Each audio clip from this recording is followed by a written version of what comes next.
Hi. I'm reading from Recovering Biblical Manhood and Womanhood, Chapter 9, which is called, What Does It Mean Not to Teach or Have Authority Over Men? Taken from 1 Timothy 2, verses 11 to 15, particularly verse 11. This is written by Douglas Moo. So I'll just tell you a little about Douglas Moo. At the time of the publishing of this book, he was Associate Professor of New Testament at Trinity Evangelical Divinity School. He's written Old Testament in the Gospel Passion Narratives and a commentary on James. He's married with 5 children. So I'm going to read now from his article. Does the New Testament place any restrictions on the ministry of women? From the earliest days of the Apostolic Church, most Orthodox Christians have thought so. One important reason they have thought so is the teaching of 1 Timothy 2, verses 8 to 15, and that is quoted here. I want men everywhere to lift up holy hands in prayer, without anger or disputing. I also want women to dress modestly, with decency and propriety, not with braided hair or gold or pearls or expensive clothes, but with good deeds, appropriate for women who profess to worship God. A woman should learn in quietness and full submission. I do not permit a woman to teach or to have authority over a man. She must be silent.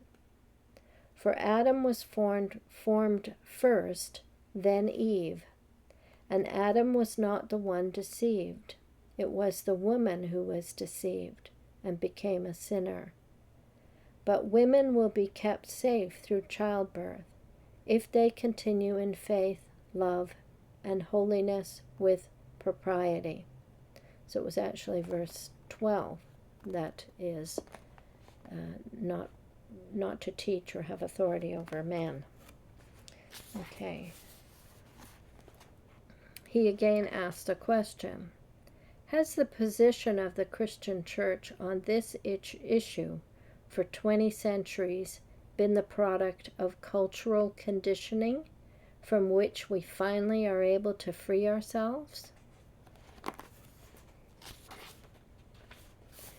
In verse 11, he commands them, the women, to learn in quietness and full submission. That Paul wants Christian women to learn is an important point, for such a practice was not generally encouraged by the Jews. But this does not mean that Paul's desire for women to learn is the main point being made here. For it is not the fact that they are to learn, but the manner in which they are to learn that concerns Paul. In quietness and with full submission. Now the counter-argument is presented by Aida Besancon Spencer. I don't know if I pronounced that middle name right.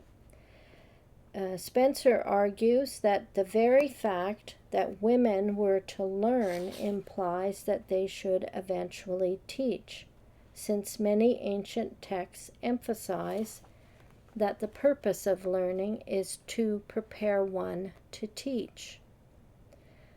Now here again, this is Moo. 2 replies may be made to this reasoning.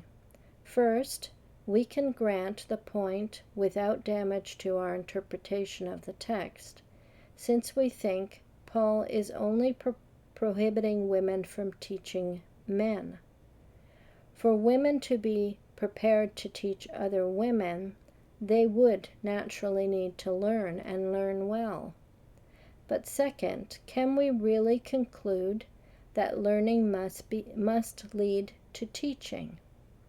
Certainly, if we mean by teaching an officially recognized activity of expositing and applying a section of Scripture, this is not the case. Neither do the texts cited by Spencer prove this. All Jewish men were encouraged to study the law. Did they all become rabbis? Similarly, all Christians are encouraged to study the Scriptures, but Paul expressly limits teaching to a restricted number who have the gift of teaching. 1 Corinthians 12:28-30.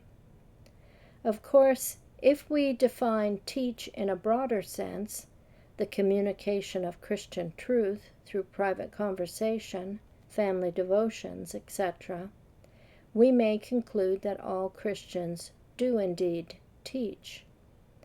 But this is not the kind of teaching Paul is talking about in this context.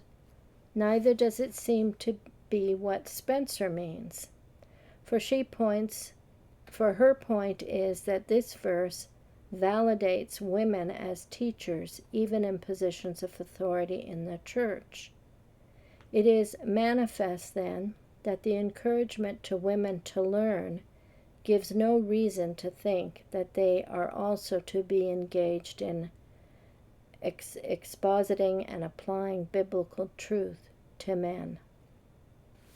I'm going to link to a video called Sanctified and Shaped by Scripture. I was thinking there are reasons everyone should learn the Scripture, because it's doing something to you. It's helping to transform you.